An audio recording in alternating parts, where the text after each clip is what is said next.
Your wall is slowly building back there. Look at this, man. Yeah. Wow. And we're live. We are live. Yeah, we're live in the current, everybody. Welcome to the show. What's up? Dude, not much, man. We're just gonna ramble on here for a few minutes and let the peoples build. Let it build for a minute because we're gonna need the peoples tonight. Yeah. We're gonna need them, buddy. We're gonna need them to show up. That viewer count. Hopefully it gets up there so we are get some people on here and get some random chatter going. That's right. You guys are in for a treat tonight, because as the viewers come on, and again, we don't plan this out any specific day or time, so who knows if we're going to have, anybody come on the show with us or not. I don't know, but I'm sure somebody will pop on. We got to post that link first. Let me copy and paste it into the comments. You got it? All right. Yeah, I think so. Here we go. Put it in the chat. Someone tell us if that showed up. I know there we go. It looks like it just showed up on Facebook and on YouTube there. It looks like it came on. So cool. So yeah, you guys get in that link right there, hit it. And if you have microphone access and video, you will join the show and be a part of it. And, until then, we're just going to talk about a few different things. We're going to recap my tournament I had on Lake Eufaula. Big bass capital of the world, they say. Yes, Eufaula. And that was for the, Bass Nation Kayak Series. A lot of fun, good times. Man, we can get right into it if you want. You want to get right into that? All right. So that's what we're going to do. We're going to talk about this event. We're going to get some viewers in. Yeah, this is the Realtree recap. So Lake Eufaula, the B.A.S.S event there is pretty fun event, actually. I decided to go down. I don't know if you know this, Ken. I was down there a little early because I had a seminar and a demo day at Canoe, Kentucky. Thanks to so many people who came out to that event. Canoe, Kentucky is awesome. Yeah. One of our great Crescent dealers and just a good kayak fishing shop in general and a good paddle sport shop. Took care of us and, it was a good time. So anyway, I'm already in Kentucky. I live in Ohio, now. If you guys don't know that, I'm sure people that listen to this probably do. So I'm up in Northeast Ohio. And then all of a sudden, I am down in Kentucky, 5.5 hours away from where I live. Yeah. So I might as well go on down after Saturday. Might as well go on down to, Eufaula instead of coming back up just to go back down again. So I did that and it gave me a few extra days to I didn't scout the whole time. I sort of just did a reset. You know what I mean? I brought all my stuff. You've seen me, man. I got all these Plano bins. Nothing's organized. It's just tubs of Z-Man after Z-Man. My stuff isn't like a duffel bag. It's in like a laptop computer. It's like he's moving it. Yeah, pretty much. It's not how I want it to be, but when things just sort of get shipped to you and you don't have time to organize it, then you guys know what I'm talking about. If you fish tournaments, even if you don't fish tournaments, if you go on a fishing trip with your buddies, you're loading everything up, and then all of a sudden you're like, I might need this. And you just keep throwing it in there when really all I really need is a freaking chatterbait and a spinnerbait and a buzzbait. I personally don't carry a lot of tackle. I've always said that, and that's something that I've never done. But somehow now I have 2 Plano crates that I take with me every time I go fishing. It's a disease. It's slowly spreading. Yes, it is. It is spreading, man. But at the end of the day, look at Donald Corbett saying. He's seen the madness. He has seen the madness. I guess I've done that for a while. So anyway, we got a potential guest in the house here. So we can bring him in. I'll continue talking about my recap, or we can see what he wants to talk about. What up, Paul? Mr. Paul Roberts. What's up? Yeah, my lighting's real bad. I'm out here in the garage trying to restring some reels. But anyway, hey man, thanks for having me on. Hey, we've seen much worse lighting than that. Trust me. That's really not bad at all, man. Some people can't even get on with a working microphone and a video feed that has good signal. So right off the bat, Paul Roberts. Very much. You're ready. There we go. I did grow up in South Carolina, so Drew, you know how it is. Our education down there is built upon being able to do stuff that doesn't mean shit. Yeah. I was once a part of that education down there, not as a student, but I did work for. Here's a fun fact for those out there.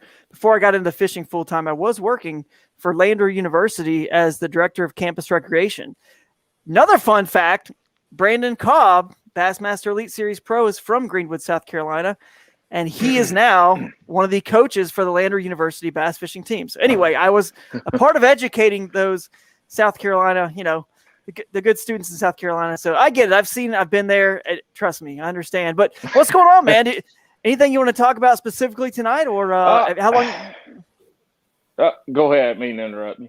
Well, I'll just say, how long you've been listening to the show or watching us, and yeah, it's kind of an interesting story. So I grew up bass fishing and came to school at UNC and played ball there. So I quit fishing for about 4 or 5 years, and then I joined as a non-boater, the only non-boater in a little club here, Alamance County Bassmaster Club, and for 2 years, and then went to be a wildland firefighter. And so when that happened, fishing went away, moved down to the Augusta, Georgia area, North Augusta.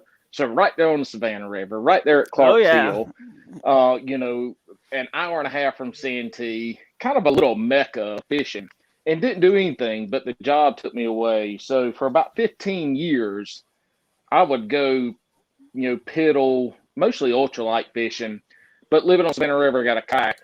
And so long story short, I got the kayak, was ultralight fishing on the Savannah River, just whatever would bite.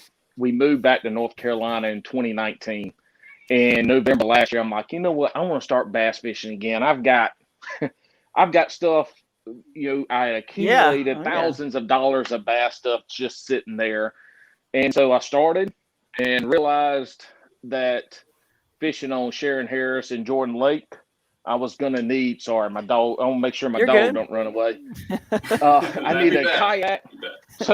So it was like the damn deadliest catch right. on some of these lakes, and this little kayak I had, it was great for the river, which goes to, how you fish.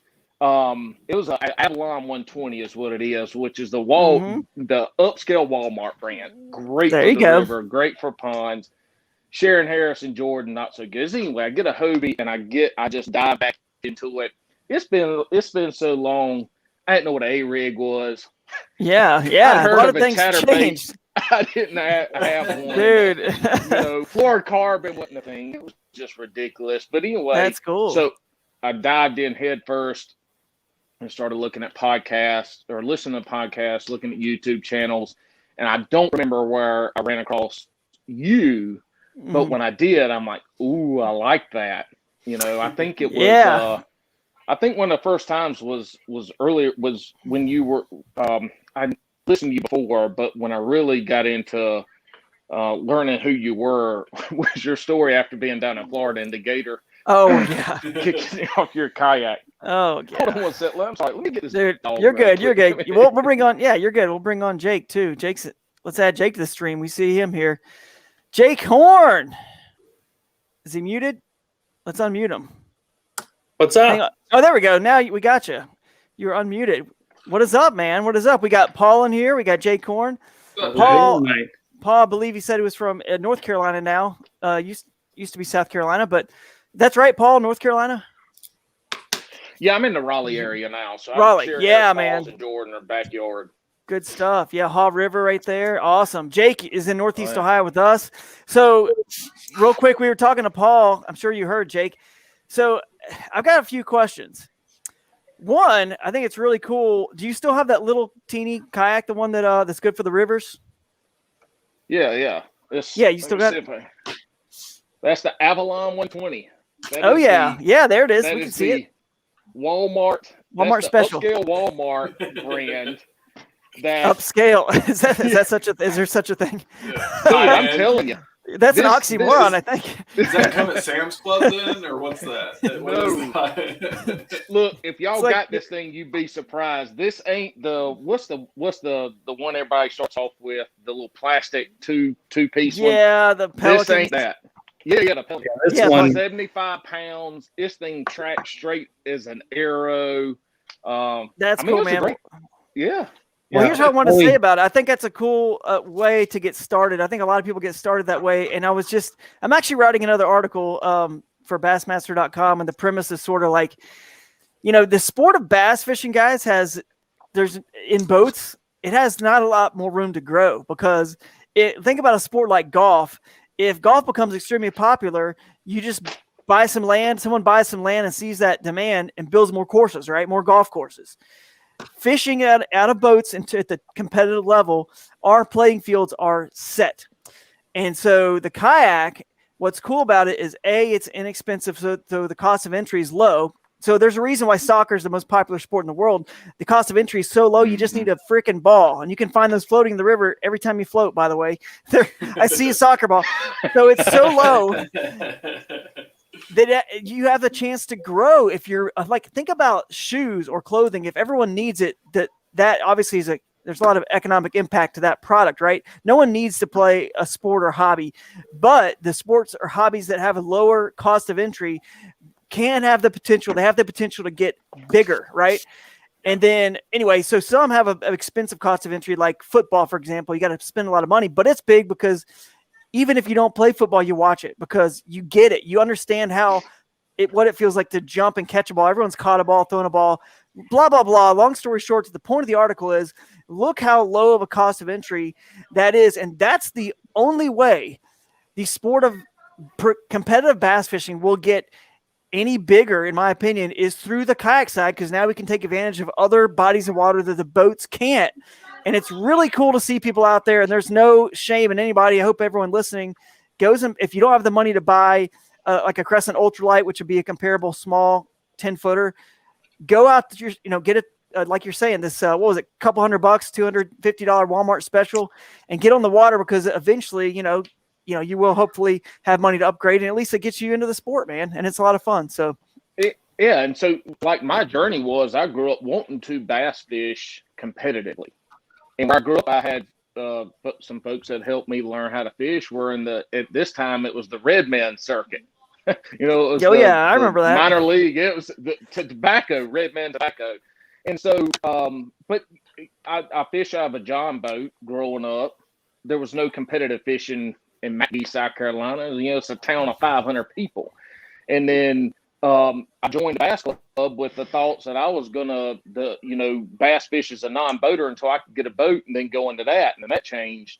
But I got into kayak fishing because, like you said, it was like everybody does. It's a way to get off the bank. But when I moved up here, there's 3 clubs in North Carolina. Queen City, which is, I think, the biggest in the country, out of Charlotte, and then there's CKA, and then CCKF just started here. So I was seeing these people on the lakes when I was going, and I'm like, holy, this is what I want.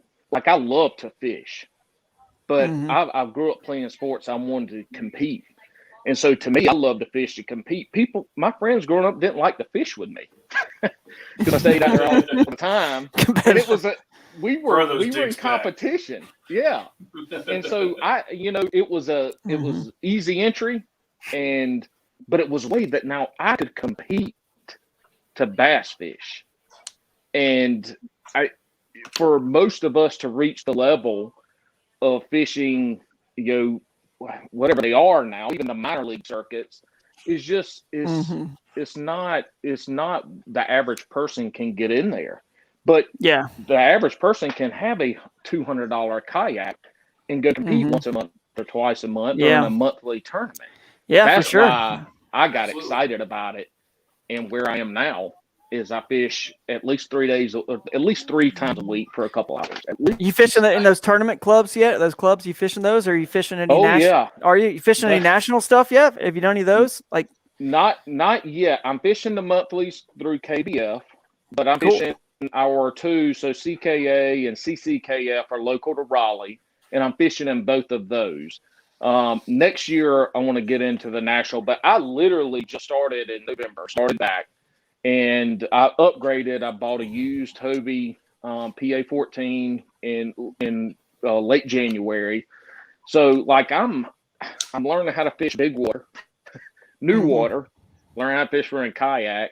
So I dove headfirst into things that made sense, but traveling, not yet. But next year, I'll be out. Cool, man. Yeah. Well, hey, before we let you go, and thanks for chiming in here, man, and being the first guest on the show. It's pretty cool. Do you have any specific question for us, or you just want to come in and just hang for a minute?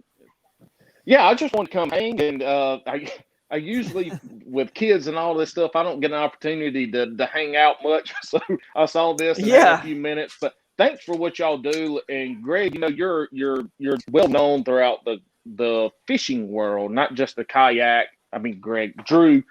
No, you're good. You're good. Drew, we got it. Yeah, happens, y'all know what I mean. No. But it happens all the time. We got you. I've been called Gregory so many times. Now we Gator. Get it. Yeah, Gator. Gregory. Swan boy. Cue doing, the man. Keep it up. Yeah. And if you're ever in this area, holler at me, man. All right, bro. That means a lot, man. No, thank you. That means a lot, seriously, and we appreciate your time here. We'll bring we'll get you out of the stream and pop Jake in here a little bit bigger. All right. Thanks, Paul. All right. No, that was great. A comment on here, and I think this is good for the three of us before Jake starts his tale or question. So, what is the longest fish you have ever caught? So, one, we can do bass, or we could just go. The question is longest fish. So, what do you want to do? Yeah, I don't know. We could do both, but man, I don't even know. I would only know bass. I mean, once you get to a point, there's no. I've caught sharks in the ocean. You know what I mean? I've caught big muskie that were all right, let's do long ones. Bass They were and a kayak. Then we'll tailor it down. Bass and a kayak. What's your longest? I think I'm at 25. 25 and a quarter. And I'm almost, man, I got to go back and look because I've caught 3 that were pretty darn big like that. And I believe that 25 was in the tournament that I won. It was speaking of these local clubs in the Carolinas, what was the name of that club? Man, my boy Dan Mullane came in second. I was, you guys running first. house down there? It was on the Catawba River. They ran one. Yeah. Anyway, I had like 107.5 inches or something like that. It was a really, really good day. And the river was up high and flooded. It was just, they were munching, But anyway, it was like 25 and I caught it. It was around 10 pounds in a tournament. So it's on a spook on a topwater. So it's pretty cool. What about you, Jake? I think largemouth is 21 3/4. Smallmouth is 22. Ooh, I have a bigger smallmouth, which makes sense. Erie. Yeah, right? yeah. You're an Erie boy. That makes sense. How about what's your biggest smallmouth, Drew? Smallmouth. I caught I caught a couple that were 21 1/4 on Pickwick recently, but I'm trying to think of if I've caught one bigger. I know I caught some pretty big ones in South Carolina that I weighed back then. We weren't really, I wasn't doing monthly tournaments or anything. I was just fishing. So I had one that was 5.5 pounds. I don't know what length was exactly.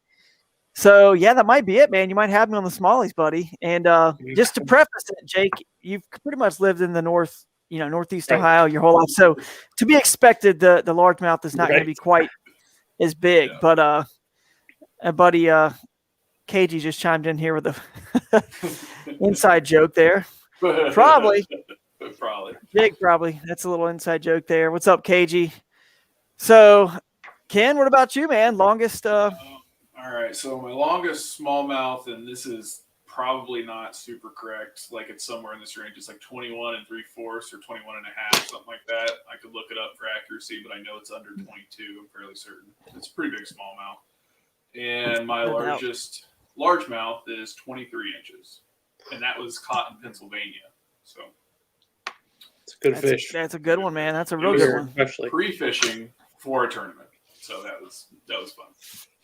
No doubt, man. Well, that's a good question. And again, now we appreciate all you guys out there. If you're just tuning in, we're letting the viewers come into the show and be a part of the show tonight. We've already had a really good conversation, and Jake's about to give us another one right here, I'm sure, because he's got stories about me from Pickwick. I'm sure we could. There's stories, but Pickwick now. But we could do this 2 ways, man. We could talk about whatever you popped in here to talk about if there is a topic. If not, I can continue on with my recap from the Lake Eufaula event, and then you can chime in with whatever, man. So what do you think? No, man, I came to hang out. Hang out. All right.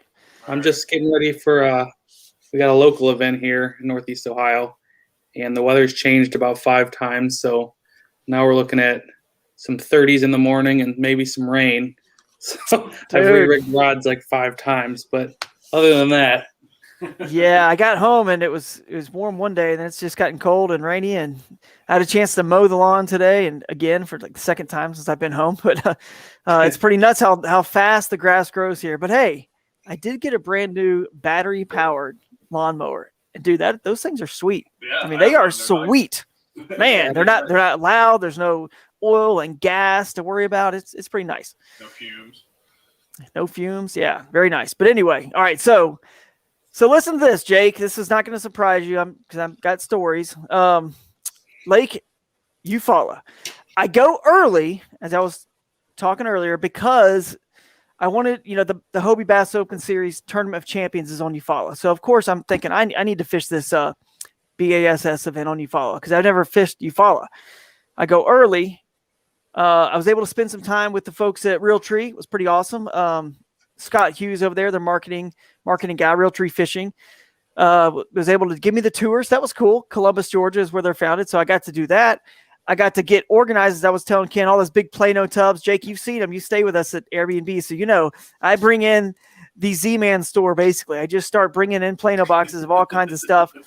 And then, I mean, there's no telling how much you guys have stolen. I would never know. I don't know how much you guys have just taken. Just you don't have to. I don't keep it. Yeah. Whatever you need, just let me know. Yeah. That's true. I probably have it.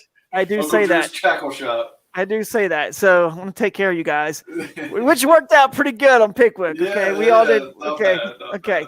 So anyway, I load everything in. I get organized for once. I'm just really just trying to dial this event in because here's the thing, guys, for the B.A.S.S kayak series, right? Their Bass Nation kayak series, there is no angler of the year. You're just fishing a one-day event for the money. There's no points to get. You're just trying to win the check. But most importantly, I think a lot of people, their main goal when they fish a bass event is to qualify for the 2022 championship that's held in conjunction with the Classic, which has already been announced on Hartwell. So that was my goal. I was like, I'm going to dial this in. I'm going to just try my best because I may fish more BASS events. I'm not sure. Maybe lacrosse, maybe this one on the Upper Chesapeake. I don't know. But now that I play seventh and don't have to, I could lean a little harder into the KBF. I've fallen to 10th in the AOI because I haven't fished in a few events. I also, obviously a Hobie, I've got a good shot. I got a 4th place finish. I need a couple more good finishes. So, my goal in there was just to finish in the top 10%. And I was blessed to do it with a 7th place finish. So what I did is typical Drew, fashion. I just drove the whole lake, drove it all, checked out the backs of pockets. I mean, a day where, I've got the Crescent Ultralight in the back, but I'm really trying my best not to put in and get distracted. I want to see it all, So I did that about a day and a half, popped into a few places here and there, a few little backwater areas that really you can't access. There's some public access, but you can't access it because it's so difficult unless you have a small throw and go kayak like this, kind of like the one we saw earlier. Yeah. What was it? Roberts? Yeah, Paul. Paul Roberts. He was talking about that little one, which is the other thing I was going to mention about his kayak. It's a great combo with his Hobie, right? He's got a big water boat, kind of like I use my solo skiff, big water, or maybe the light tackle. Boom, ultralight. So I did that little game, and honestly, I'm starting to get to the point where I love that little boat so much. I'm like trying my hardest and like praying that like I find a spot where that is what works. Yeah. You know what I mean? Because it's like ultralight or the CK1 style. Yeah. Yeah, CK1 or the ultralight. I had the CK1 with me too, but I left it at the Airbnb, and so I just had in the back of the truck the ultralight on those days. And I'm just really hoping this works. 2 or 3 rods and just make that work. And anyway, so I found some fish. All my pre-fishing, a couple days doing that, and then a couple days fishing some bigger water in the solo skiff and the motor guide. Going a little bit, covering further distances because unfortunately, not every little cool spot that you find happens to be, where you can access it really quick and easy with, a paddling kayak. So that's what I did. And every day, man, I would pre-fish and I would catch or lose or miss and see it for sure. One day it was a fish on bed that was like 6 pounds. I'd have one encounter with a big fish, right? And either I would catch it, like I said, or see it. So I got about 5 places that I could go, but I don't know exactly what to do during tournament day. So basically I sort of hedged. I called Ken. I was like, doing the typical Drew spin out. Like, I don't know what to do, man. I need like to win this tournament or to place in the top 10. You can't just have one good fish and a bunch of dinks. You're going to have at least 2 or 3 solid fish. So I'm spinning out. I don't know what to do. I could go here, I could go there. I don't know, man. Because you don't pre-fish the entire length of the tournament, right? You just pre-fish for a little bit in these spots. So maybe if I go to one of them and I spend all day there, maybe I will catch 2 or 3 big ones. You don't know. But maybe you go there and you don't catch a big one, and that was sort of a anomaly, and then you're stuck with 5 dinks and you're not making the championship. So I basically hedged. I decided to hedge. I said, you know what? I'm going to throw this little ultralight in the back of the truck, and I'm going to take the trailer as well. Well, put it on the trailer. I guess I put it on the trailer. And I'm going to take the trailer with the Solo Skiff and my Lithium Pros batteries and that whole setup. And I threw it in the lake in the morning, a couple of different places. My first spot, I threw it in and probably fished 30, 45 minutes. Line's in was 5:45 a.m. So keep in mind that's the border of the central time zone. So really it was kind of like the lighting of 6:45. So I probably was done fishing that first spot by 6:30. Moved to the next spot. It was probably like, had a little bit of a drive, not much, just short drive, 7:30-ish before I got done with both of them. And a little what? Little outboard motor. Yeah, a little outboard Toyota Tacoma action. So I ran, but the first spot, it was cool because at the first spot, I actually had only seen a good fish swirl and miss. I was actually casting from the bank when that happened. So I was like, well, they're here. I caught a small one, and I saw a good size one swirl. And I caught one 18-incher there on a Project Z chatterbait with a diesel minnow. Surprise, surprise. So then I went a little bit further in that little area, explored it just a little bit further, and caught 3 more. So I had like 4 fish already. And 2 of the other ones were like, I want to say it was a 15 and a 14, and I think a 12. So I went to my next little spot, plopped in, caught a couple more, 15-incher. So basically I got a limit. I'm feeling good because it's like 7:30, 7:45, and I got a limit. I'm in second place with 74.5 inches, leaders in 80 at that point as I'm driving, and about a 25-minute drive. And I go, and I'm just looking for a 20-inch fish that I caught at this exact location the day before, and never got the 20, but I did get a 17.5-inch Alabama spotted bass, another 15 3/4 inch. So everything was 15 1/4. I think I had 2 15 3/4, that 17.5, and the 18 I caught is, to end up at like 82 and 1/4 to get 7. So that was cool. But real quick before I finish, I will say that I caught the fish. A new favorite bait of mine is that new Z-Man darters on a Chinlocks jig head, or weighted hook, I should say, not really jig head, 1/8 ounce. And this is actually kind of funny. I forgot to bring any spinning reels. I meant to bring some just in case I need them, but usually I don't need them. So I kind of like out of sight, out of mind. So I didn't have any light line situations. I spooled up with that Cortland Master Braid 15-pound test on a bait caster, which I don't recommend. It's not easy to throw 15-pound. It's like the diameter of 4-pound mono. It's just thin line. So it's going to backlash pretty easy in bird's nest. You'll never get it. So there's the darters. Yeah, that's perfect. So I had it on a Chinlocks hook. Should have grabbed one. Probably have some around here somewhere. But and I'm going to do some videos about this now that I'm home. But anyway, the cool thing, there's a lot of vegetation in Eufaula, guys. And that bait right there, the way that that jointed tail just darts, and it, just like it says, the name says, it's a darter. It darters, and it sort of can walk, and it slithers right through that grass, the pads, vegetation, and on a river situation and current with that 1/8 ounce. I was able to just barely throw it as far as I needed to on the bait caster. It swirls. It'll drift down in that current and then swirl underneath. Like, let's say you got some brush or something, it's sticking out. The river's kind of high and some current. You got some brush, overhanging brush. Then it'll kind of go. It's so hard to do, man. We're looking at the camera and doing this, but it'll kind of like go and swirl and kind of go underneath that stuff. You know what I mean? So you can just pitch it out there. And I used to use the streaks for that, and I still will use the streaks, of course. But that was a really good bait that I was really pleasantly surprised with the action and how good it worked, man. It was awesome. But I caught fish on that one. The new Stealth chatterbait, Stealth jackhammer chatterbait. Here's that Chinlocks. The new Stealth chatterbait is awesome. I will say I learned a couple things about it. I throw 30-pound braid on my reels, and I am used to that Project Z chatterbait having a very stout hook. The original jackhammer's got a good stout hook where you could just horse the fish in. I mean, and that's why I like fishing a chatterbait and heavy line. I love it. I want to control them, right? Just bring them on in. And this stealth chatterbait, you got to be very careful. The hook will bend out, but it's supposed to be a more light wire hook and like stealthier, like the name, more finessey. And so keep in mind, just be careful. Don't horse them in too much, because my hook was bending out when I was getting hung up, and I was pulling like real hard, like I do in my Project Z, just to get unhooked when I'm hung on a log or something. Obviously, you try to pop it off the pop it trick first. You pull the line back and you can snap it off. If that doesn't work, sometimes I just get mad. I just start pulling, right? So I can break the branch or whatever. And the Project Z doesn't really bend out. It's a strong thick wire hook. So be careful on that stealth. But I like the stealth. It's got a tighter wobble. It's not quite as big of a wobble. It's a little more subtle and stealthy, just like it should be. And that's actually what I caught my biggest fish of the trip on, was that stealth on pre-fishing, that 20-incher. And then I did catch a 19.5-inch Alabama spotted bass in an area I didn't go on tournament day, but I caught it on the brand new thing from Z-Man called, Ken, see if you can look this up and find it. It's the, oh man, what's the name of it? It's the chatterbait. It doesn't have a skirt. It's just a jig head with the chatterbait blade on it. I'm blanking on the name for some reason. It's not. I've seen those.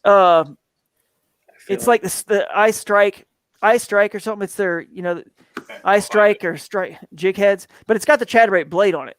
So I put a nice diesel minnow, a 5-inch diesel minnow on the back. If you want your swim baits to have more action and their tails to really thump and work, the diesel chatterbait. Let's see. It doesn't have a skirt. It's just a jig head. I don't know if it's under the chatterbait section. I don't know if it's under the chatterbait section or the jig head section. It's not the diesel chatterbait. It might be under the jig heads. Yeah, it's just the jig head, Ken. It's just the jig head with the blade. Yeah, you have to go to their jig heads there. So, but what I did, guys, is I put it on, and let's see if we can scroll down and see it and find it, what it's called. So it's driving me crazy. Where is it? Yeah, I may have some new stuff that's not even on the sales floor yet. But man, I wish I could show you guys one. I have to post a picture of one. Yeah, you've definitely seen it. It's but anyway, it's basically, it's no different if you just took the skirt off of a Project Z chatterbait, you know what I mean, or a jackhammer. Just take the skirt off. It's a lot easier to do on the Project Z or the original because they have the banded or the easy skirts.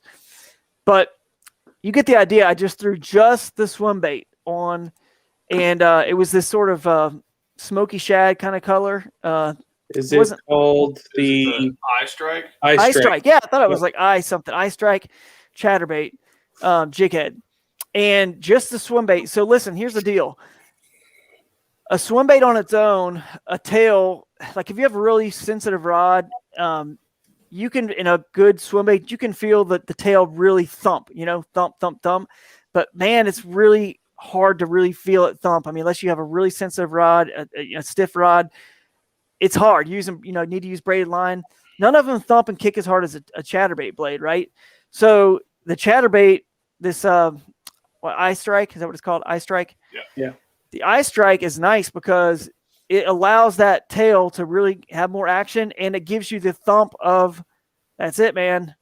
That's it. The thump of the chatterbait. So without that bulky skirt, I didn't want the bulky skirt. I wanted this to look really, really subtle and finessey. It was clear water, and man, it worked like a charm.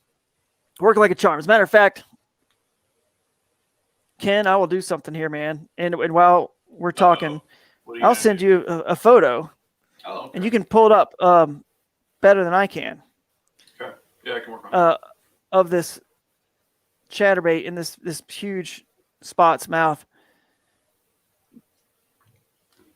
Here it is. This is what we should have just done. Just show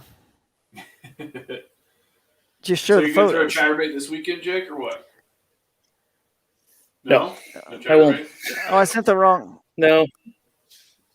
I have a question though. So yes, how many times did you change your mind on the spot you're going to start with before bedtime ice cream? It's a good question. Oh man, I was pretty set on that spot. Actually, it was. Hang on, just had to tell Ken I accidentally sent you an extra photo there, buddy. That did not mean to get in there, but you can see those two that I want you to show whenever you get a chance when they come in. So yeah, Jake, bedtime ice cream, man. It's I just need to chill. Some people So drink a beer, but the ice cream. Drew had quite the routine.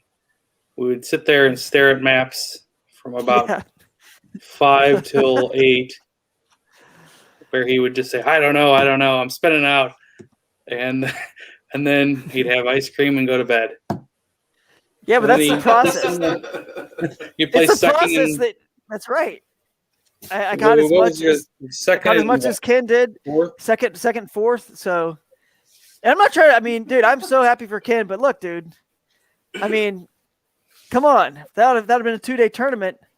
That whole routine, I would have won, and the whole routine, it's still a success. Obviously, winning in fishing isn't winning; it's just cashing a check, getting a good finish. We all know that. So, look, the process. I have to stare at the mat so many times to finally really just eventually settle in and convince myself this is the right decision. And listen, the B.A.S.S event was 1-day event. And anything can happen on one day. Congrats to Russ, by the way, who won again. Russ Snyder's unbelievable. But if I get that 20-inch bite at that spot, I mean, it could, obviously when they were there, it can happen. So, I like how the events that are 2 days, I do prefer that. But anyway, the process is what it is, and it seems to work. I just have to narrow it down. And I didn't waver on this one. I knew exactly where I was going to start, Jake. But the thing I was wavering about was whether or not to just spend all day at the bigger water with the motor where I caught the 20-incher or go to those other spots first and hedge, because I know I was going to be driving during prime early morning time, early light time, which was scary to me. Like, I'm going to drive 25 minutes, unload. As a matter of fact, I drove 25 minutes to my other spot, and a couple old timers are sitting there at this little sand ramp. Both their trucks backed up to it. Catfish rods in the end, block the ramp. I can't launch this solo skiff and get out without a ramp, really. I mean, it's not that light. I mean, it's a pretty heavy boat. So I kind of have to sweet talk these guys for a while, get them to kind of help me finagle my way in here a little bit so I can launch this thing. It was I wasted a solid, hour to get finally back to fishing. So that was what I was debating on. I said, man, I'm going to waste a lot of good prime fishing time. And then the other thing I was debating on, by the way, during the ice cream, whatever, the map study was the ice cream social map study time. That's right. I was debating on whether or not to go to a third sneak hole that I had in that same area. And I decided not to go to that one. But that is the nice spotted bass, an Alabama spotted bass you can see right there on that ice strike. Look at that. Just choked it down. And you can see that color of that diesel minnow. It was just such a nice shad, and it matched the silver head, and it just looked so natural in the water, but yet it was still kind of a bigger profile, trying to call up a bigger fish. It's got that big eye. That thing just blends in perfectly, guys, perfectly. So anyway, hey, if you're just tuning in, everybody, we're inviting you, the viewers, to come join us tonight. Jake, good friend of ours, we have him on now. Earlier we had Paul on, and Paul Roberts joined us. If you want to join the show, we can post. Should we post this again? Yeah, I'm going to. We'll post it, or I might have beat you to it, but it's on there a lot. It's on there a lot. Hit Click that on link. I see Steve Fields is in the house. Steve, what's up? If you want to come on, talk Hobie BOS. We've already talked a little bit, but not a lot. So we can talk about whatever, man. Our buddy KG did. I want to say this because I want to give credit to Russ, man. Russ is on fire in the kayak world. Yeah, he is, man. And dude, it as the competitor side of me is like, God, freaking guy, man. He's always like I'm one bite away, or I do well, but you're still like, oh man, how does he find that one extra bite, And he just is in his zone right now. You know what I mean? He's in his zone, but laser. Yeah, he is laser focused in his zone. And you know what makes Russ really good, man? I feel like once you get to a certain level, especially the pro levels, bass boat world, dude, I get that some of them have a little bit better casting ability than the others, but pretty much they all can skip under a dog. They can all make the cast, right? it really comes down to the location that they choose and finding those fish. And Russell's really good at figuring that out, figuring out where the bigger fish are going to be, because, a lot of us in the kayak world can make all the casts and do all that too. But he just is finding the place where he's getting a little bit more of a bite, a couple more bites and bigger bites, I guess, than the rest of us are. But it's just so close, man. I mean, a 2-day tournament, you just don't ever know. Next day, he could have not got the bites, and that big fish that was in my area could have showed up, or somebody else could have. It just, you don't know, man. That's why you just got to keep going, and because Russ is not going to win every one of them, so you got to stay in there and just keep grinding. But congrats to him. Yeah, congrats, Russ, man. We need to have Russ on one of these days.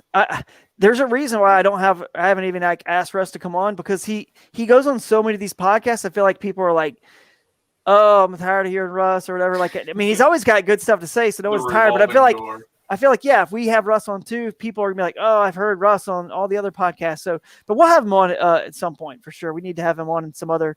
We've had Jody on. We've had Matt Scotch, Guillermo. We need to get Russ on one of these days too.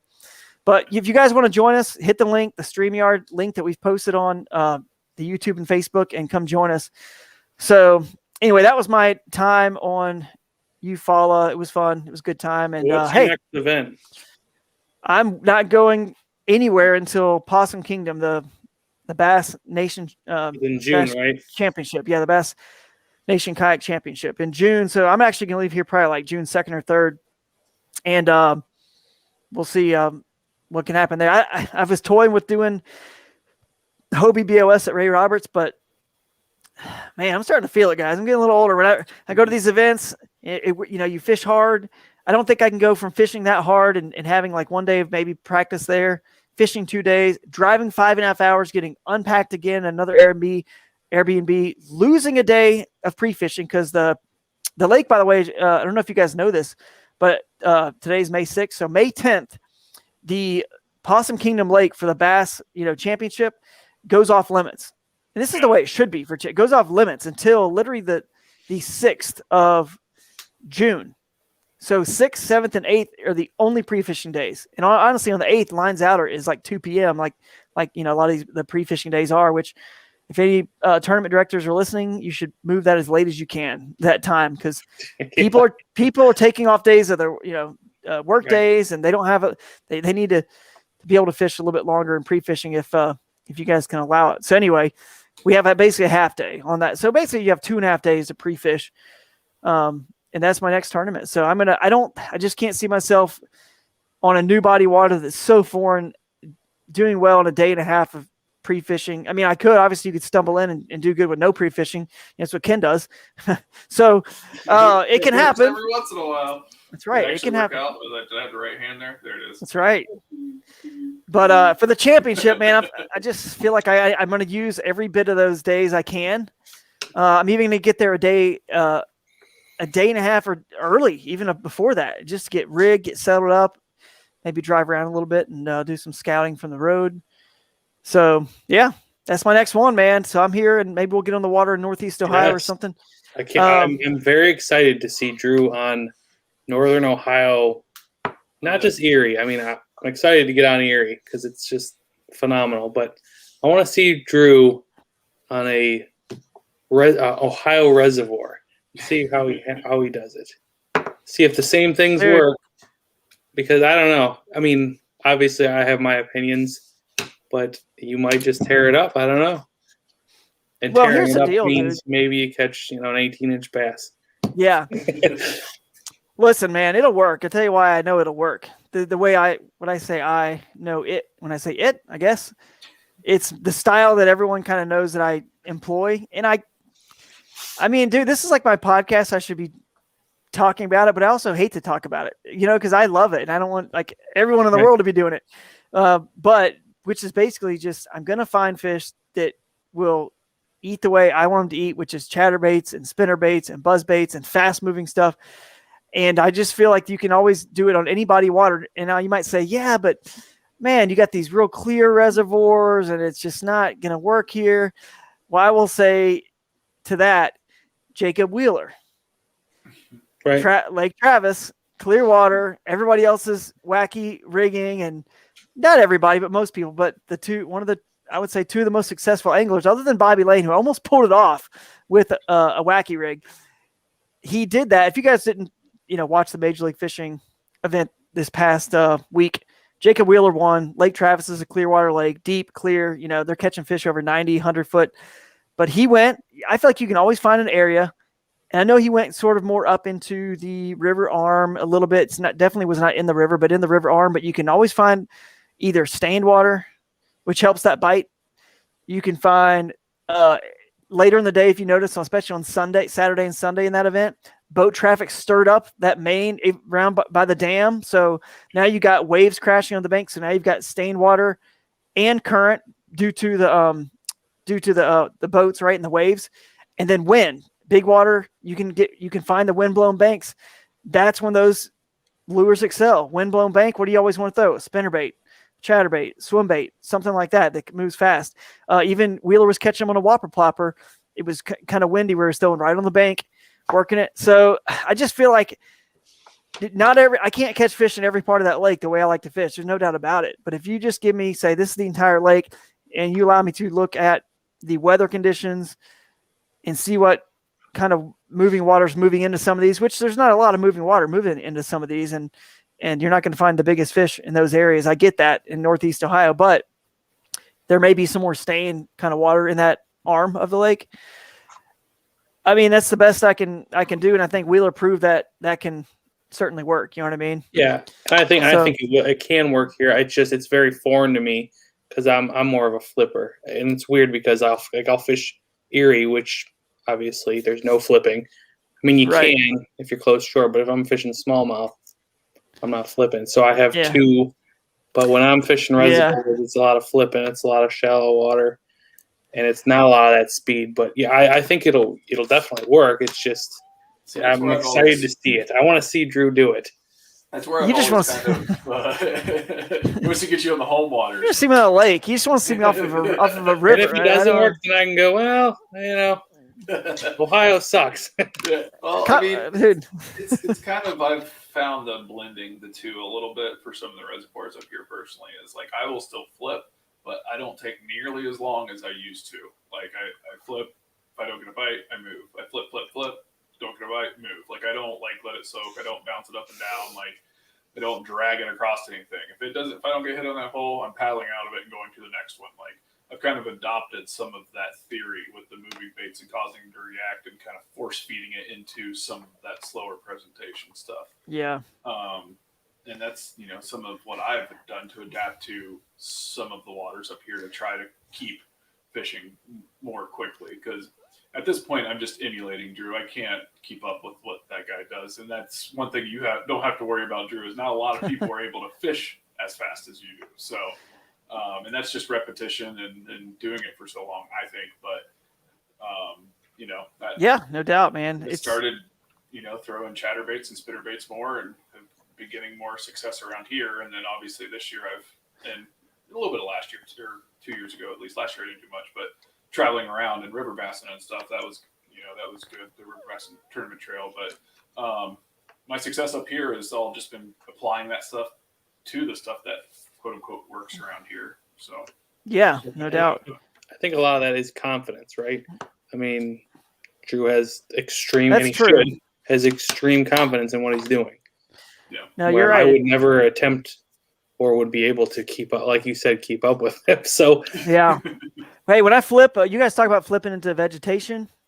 Yeah. Up there, yeah, like because there's a lot of pads and different grasses up here in Ohio. Yeah, I mean, what you're learning there, flipping fast is the way to go, man. That's the way I do it when I do flip. I move.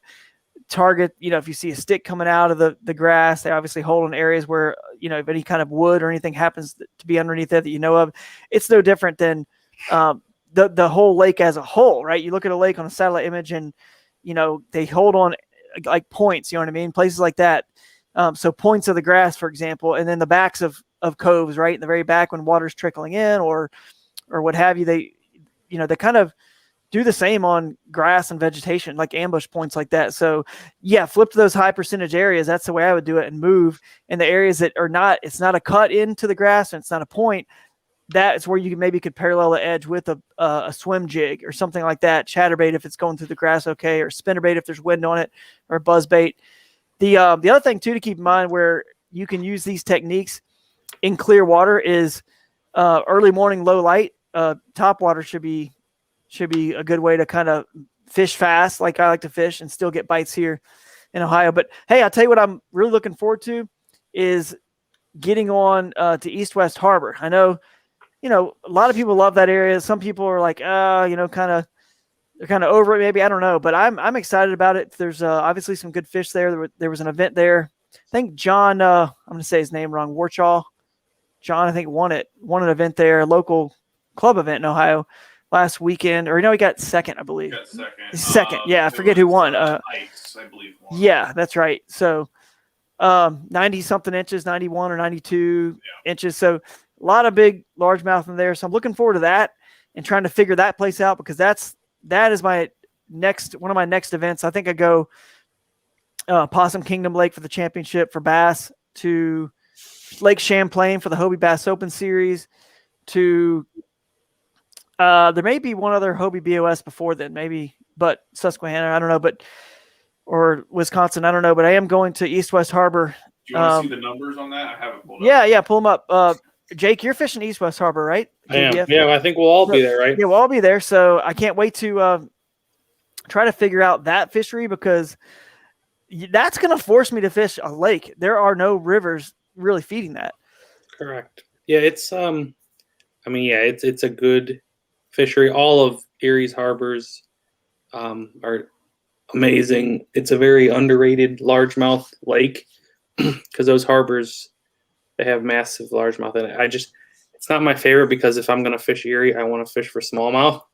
But right. It's a very good fish. I mean, it's a very good area. Depending on the harbor, if you get a good inflow and there's the perfect depth and stuff, depending on the harbor, if you fish the right point, you can get a mixed bag. You can and it depends on time of year.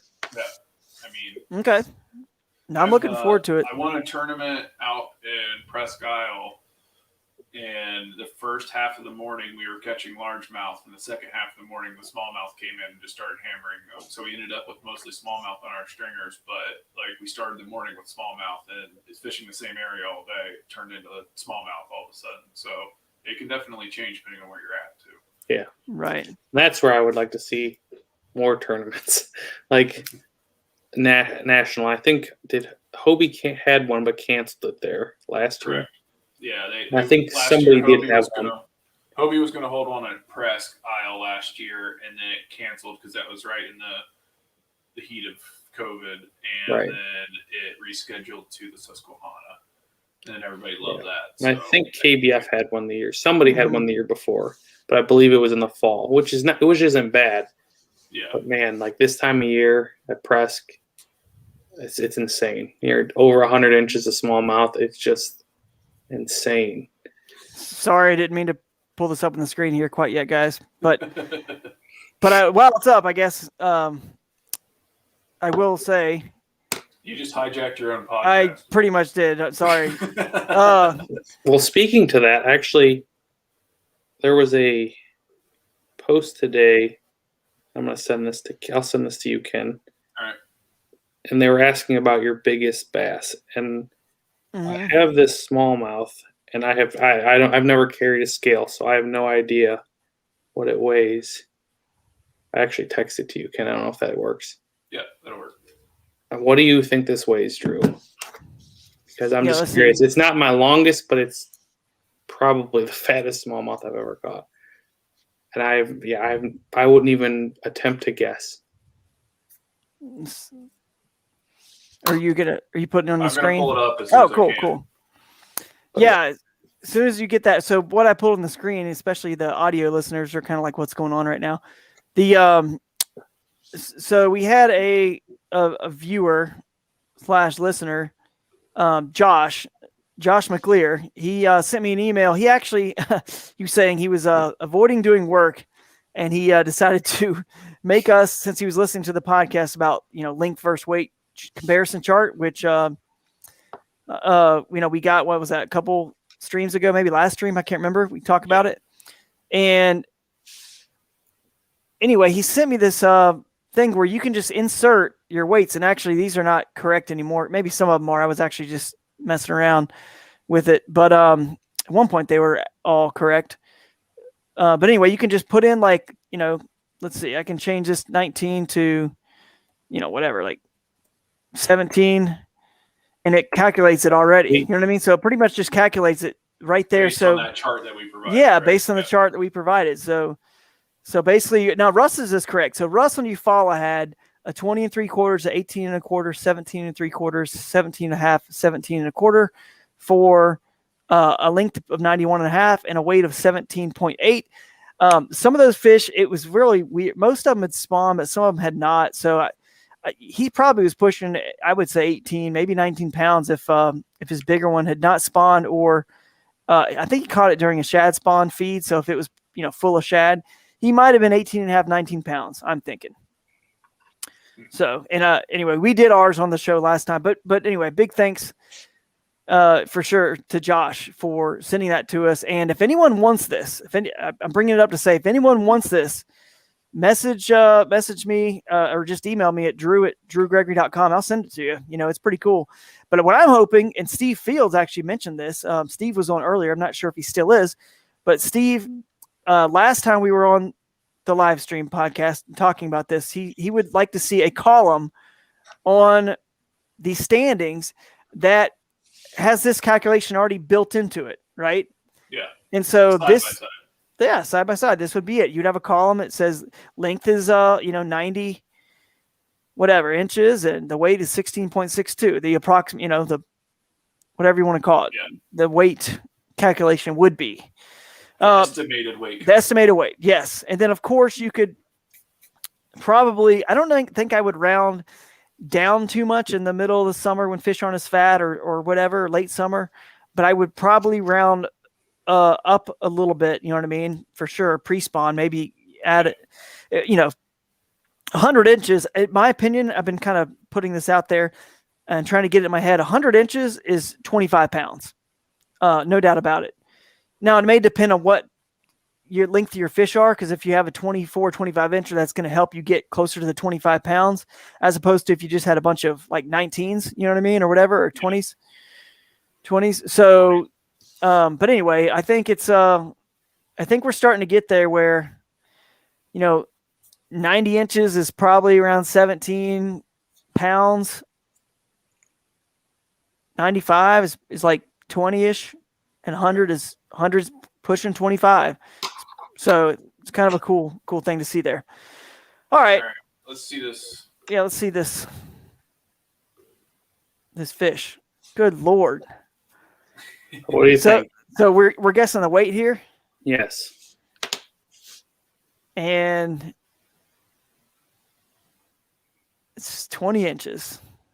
Yeah, it looks like a football for sure. It's got its shoulders has shoulder. Yes. 20-inch fish. I'm going to say it went like 5'10". I mean, I have no clue, dude, because I don't catch these Erie smallmouth that are so fat. I have no idea how. Yeah, it's like I said. Yeah, I was gonna say 6. I don't know though. Because I never carry a scale, so I don't know. That's got to be 6. You think? Wasn't it? I don't know. I mean, I wish we had one of it. Just turn her over. Let's see the belly. See, because Hold on. Let's see if I got another. I know they're built different, and I know they weigh different. So nobody crucify me out there, Northeast Ohio guys. No, I'm serious. I don't. But listen, I caught 21 and a 1/4 inch smallies on Pickwick that were pre-spawn smallies. They were fat. I mean, fat.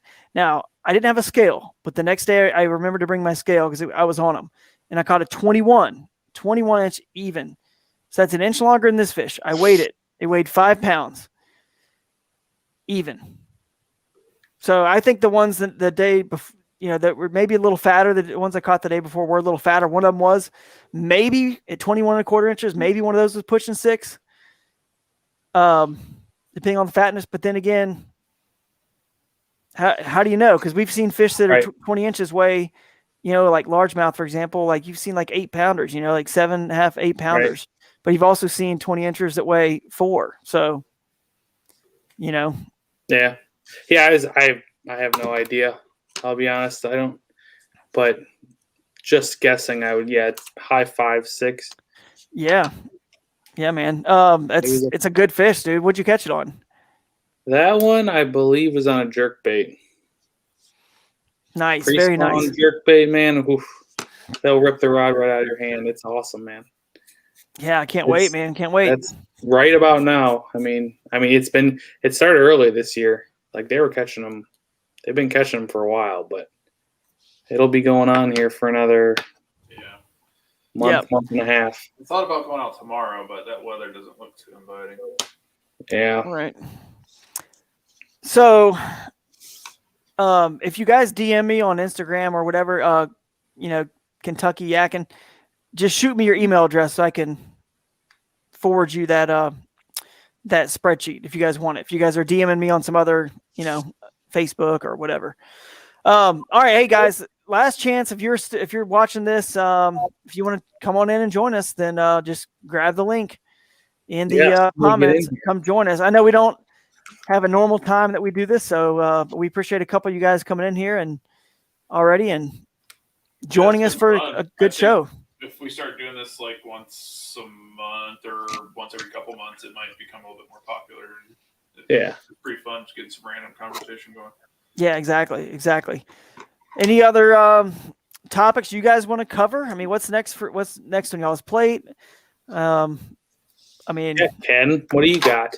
What do I got? Oh, what day is it? It's May. I think we mentioned this last time.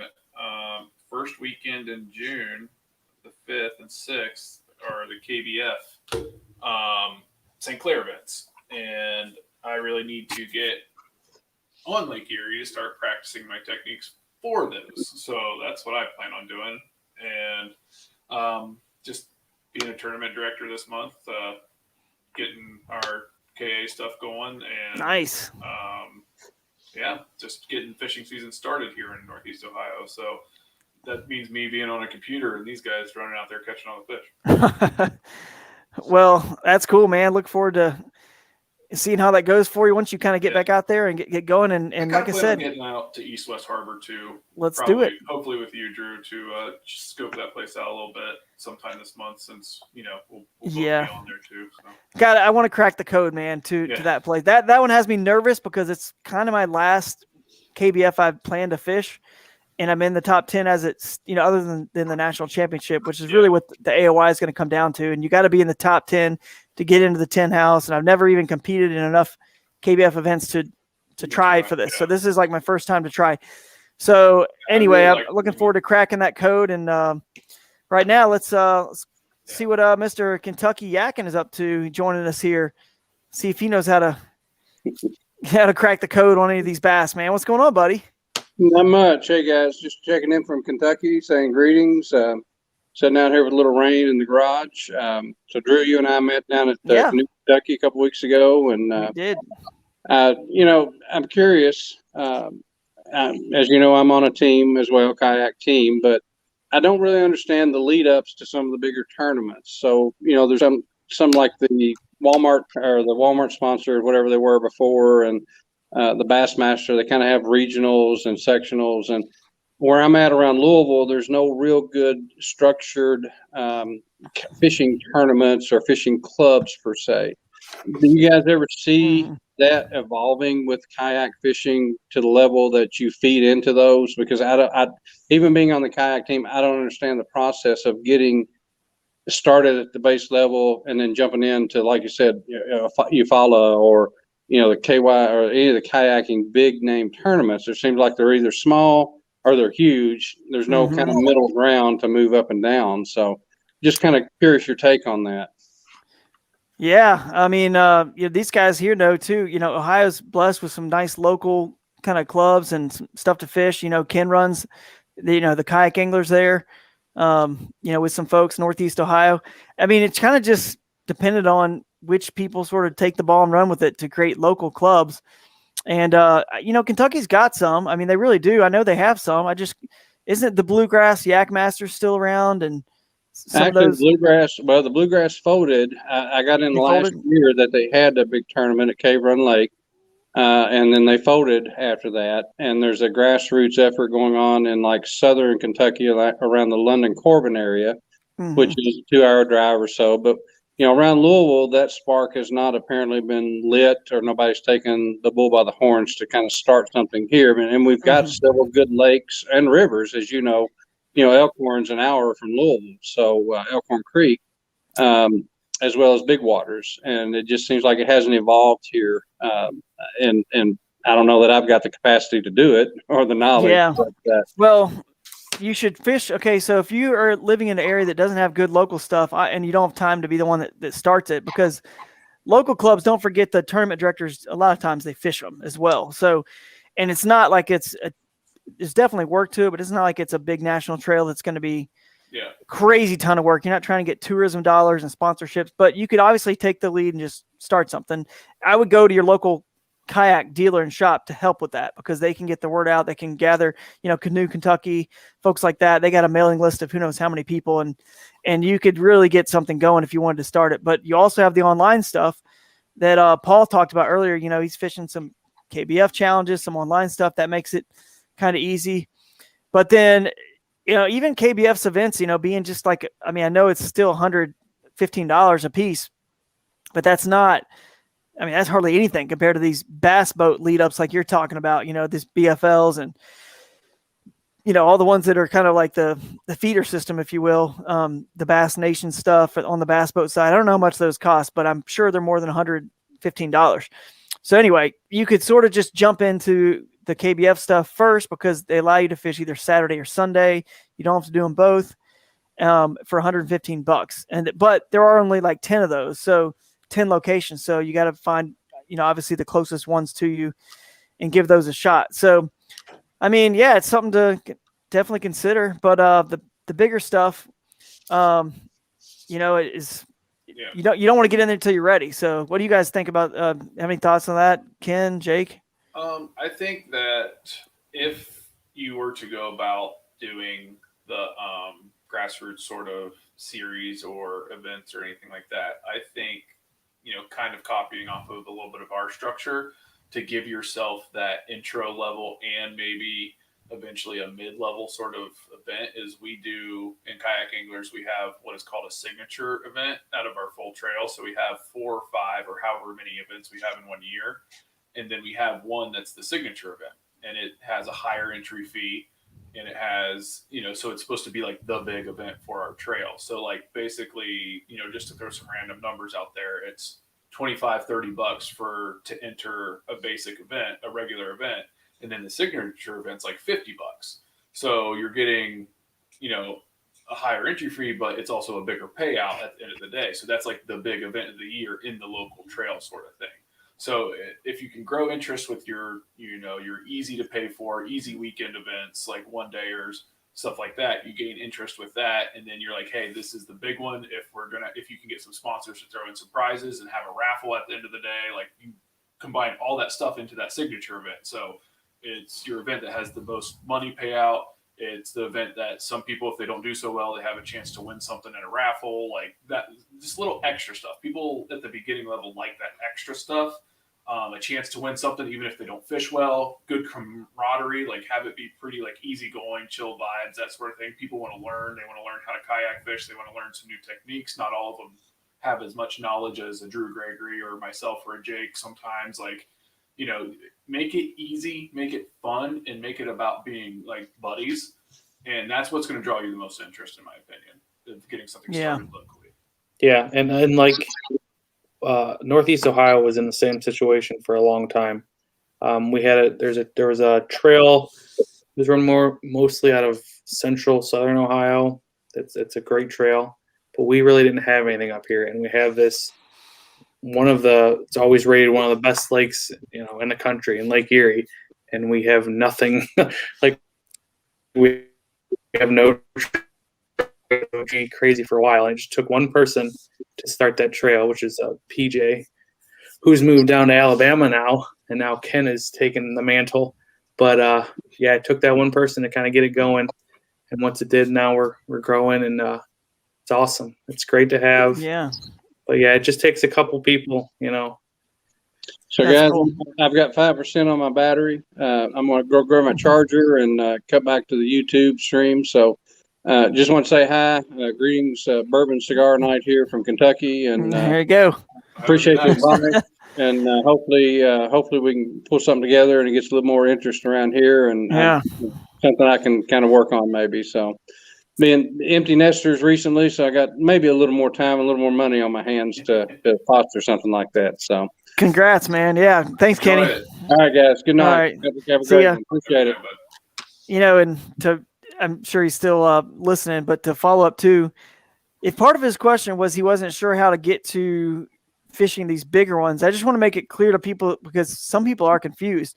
Yeah. You don't have to qualify for any of these tournaments like the Hobie Bass Open Series or KBF or the B.A.S.S, their tournaments other than their championship. You can just pay the entry fee and enter. Yep. Now, the question really is, are you ready? Are you ready to spend, $260 on an event? It's not just $260, it's the entry fee is $260. Your travel, because they're not always, in your backyard, obviously. Yep. The lodging, all that. You're going to spend Stuff you break, the $1,000. lose. Yeah, that's right. So $1,000 at least if you're going to some of these events. You gotta figure close to it. So anyway, you can enter them if you want. So it's just about if you feel like you're ready at that level. If you're winning, you just gotta dive in. You just Yeah. gotta start. Like this is how I've approached tournament fishing, and it's still how I approach tournament fishing. It's like rec league for me. So you enter a rec league basketball, you enter a rec league volleyball, sand volleyball, bowling, whatever. You have a fee that you pay to do that sport. And if you win at the end of those sports, you usually get a T-shirt and the enjoyment of doing that rec league sport. that's right. So the entry fees is basically like paying to play that sport. But if you do well, you have a chance to win some money while you're at it. So I enjoy this competition as like rec league fun. If I don't do well, I push myself. I'm challenged. And I like to go fish, meet new people, meet new, try new waters, stuff like that. And at the end of the day, if I don't win or if I don't cash a check, it was a rec league sport, man. Had a good time. Yeah, that could be one of the best analogies I've ever heard. That was awesome. I mean, it's fun. Yeah, you pay money in a rec league. That makes sense, Ken. I mean, and you don't get anything but a T-shirt. So, a lot of people just look at like, oh, I lost the money. I didn't win. It can kind of get you down if you look at it that way. I think your way of looking at it helps you stay positive because, only one person wins, Yep. And only, the top 10% of the field, other than bass, they did pay out down to 30 places out of 100. But, still the top, usually 10% really only ones that quote win, that get any money out of it. And even 8th and 9th and 10th place, they broke even, with their entry fees and their travel and all that. So really, you got to look at it the way you just broke that down. That was really good stuff right there. So, oh man, let's see. We got some new people chiming in here. What's up, Mark? Are you waking up from a nap, buddy? Look at this. Yeah. So we got to talk about that. You want to gloat there, Mr. Jake Gobies? Oh yeah, you want to go? Shout out Jacob Wheeler, big win. Yeah, won me our fantasy fishing this week. Yeah, so we tried a new Drew format this past week with our local buddies here that we did the final a fantasy fishing league with, and our commissioner right here, Mark Bradford. He's the guy that runs the whole thing. Yeah. And he was like, all right, guys, we're doing a new style this week. Pick one person and go. It's heads up. So it became very interesting for these two right here this past week. That's right. I had Brent Ayler, and you had Jacob Wheeler. And so they both made it to the final round. It was pretty much whoever beat who, Yeah. So, and Wheeler won. And now I was wanting them to just like cut the event off after the first catch because Ayler did catch the first fish. He was in the lead. He was winning, and it was all downhill from there. But yeah, it's pretty cool that Mark has set this up because we just got sick and tired of waiting for Major League Fishing to develop their own fantasy game, which not everybody plays fantasy fishing, but to me, it's fun. It helps me keep in touch with all the anglers and the sport, and I play the Bassmaster, fantasy fishing. So anyway, I was like, all right, Mark and the gang, Ken and Jake and Bob, it's simple. We literally just put together, or I should say it's Mark, it's doing it, but it's the Excel spreadsheet of all the anglers, and we just kind of go down and we draft them. We get on this thing right here live. We draft them all real quick. Not all, but we maybe pick 8 per event. And then we have a scoring system. If they make it to the, from the, what's the first round? Elimination round. They make it to the knockout round. They get a certain amount of points, and then to the championship round. And then if they end up with like big bass or something. So Mark knows the scoring, not me, but it's a lot of fun. And by the way, I will say, I don't know how I'm going to do after this, but that new, the Rapala Fantasy Fishing for Bassmaster. Okay. I enjoy it. A lot of fun. Neely Henry, by the way, starts tomorrow. It was postponed. So if you guys out there are fans of the Bassmaster Elite Series, they will be fishing tomorrow in the first day, not today because of high water conditions. But they have a new game called Drain the Lake, and it's kind of like a fun, if you've ever played for football, like NFL football, like a Survivor League pool or whatever. You can pick the team only like one time in the year. You know what I mean? Something like that. So you can pick the 8 anglers out of all 100 Elite Series guys per event. Once you pick those 8 guys, you can't pick them again. That's it. So anyway, last week, dude, the very first time or last event 2 weeks ago, I think it was Lake Fork. I finished in the 99 point something percent. I can't remember what it was. 99 point something percentile. I was 20 something out of all the entrants. So I had Lee Livesey and a lot of the guys that did good on that event. So anyway. What a crazy event that was, man. That was crazy. Yes. With that giant 42.5 pound bag. That was nuts. But anyway, I didn't mean to distract from your gloating there and your glory, my friend, from winning against me. And we will pay you what we owe you, which is all right. A fishing lure. We all donate a fishing lure because you've paid me all the blade baits from my win on the first stage. So that's how you do it. And maybe if you guys ever want to get it going like that, I'm sure Mark can share a spreadsheet or something with you guys. But it is fun. So, all right. We got somebody jumping on here real quick. All right, last one, we're getting pretty long. Yeah, maybe last one. Brutus. See what Brutus has to say. If we can get him, he might just be audio only. I don't know. Yeah, we'll see. We'll add him in here and see what's up. Are you there, Brutus?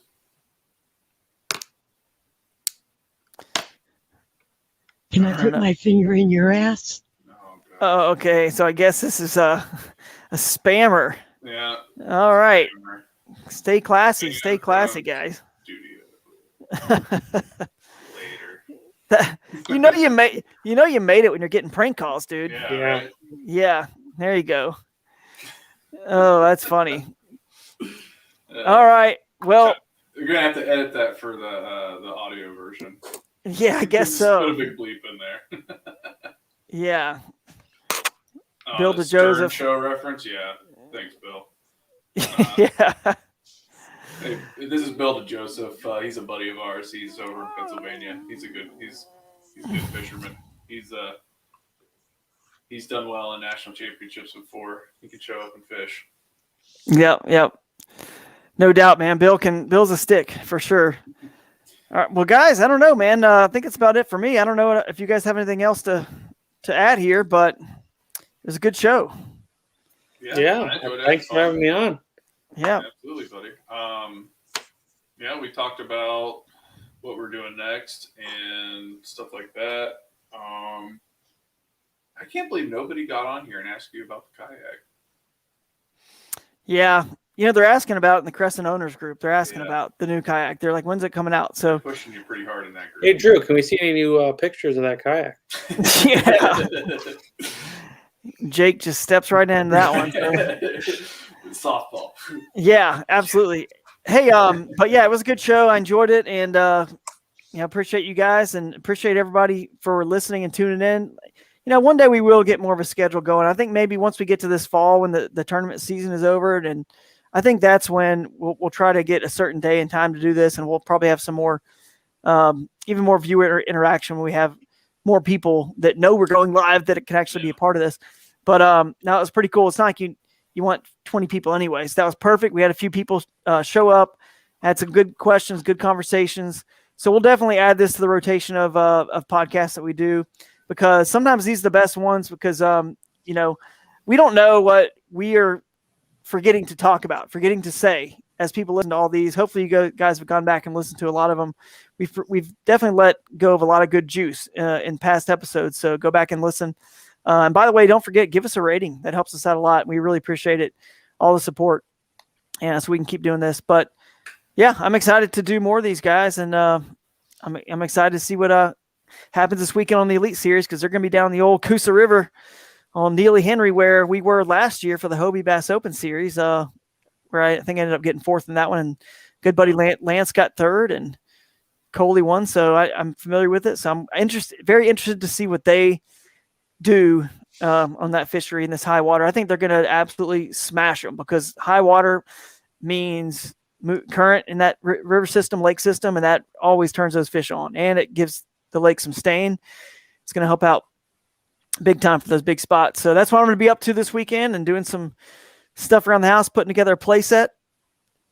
A little swing set for little Theo. So what are you guys up to this weekend? Hitting the water? Yeah, Jake's going to hit the water. I'm judging our tournament Saturday on Mogador Reservoir. So, that's right. Yeah. Anybody local listening, there's still time to sign up. You don't have to be a member of Kayak Anglers. There's just a little bit extra of an entry fee. So if you're looking for something to do in Northeast Ohio with kayak, we got a little local derb going, and I will be the judge. Make sure you read the rules at kayak-anglers.com. This place right here. So, what time does that end? Are you so you'll be there? You guys will all be there? Jake will be there fishing. I'm going to be judging from home, and I get my second COVID vaccine around 1:45, and then I got to finish the judging and then drive down. I'm going to drive down. We're going to have an unofficial hangout afterwards, at one of the boat ramps, and then I'll do the awards later online.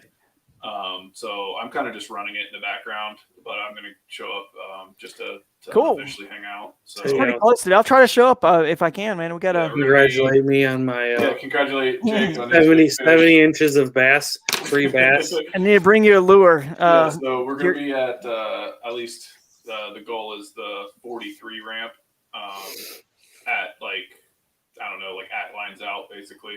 What time is that lines out?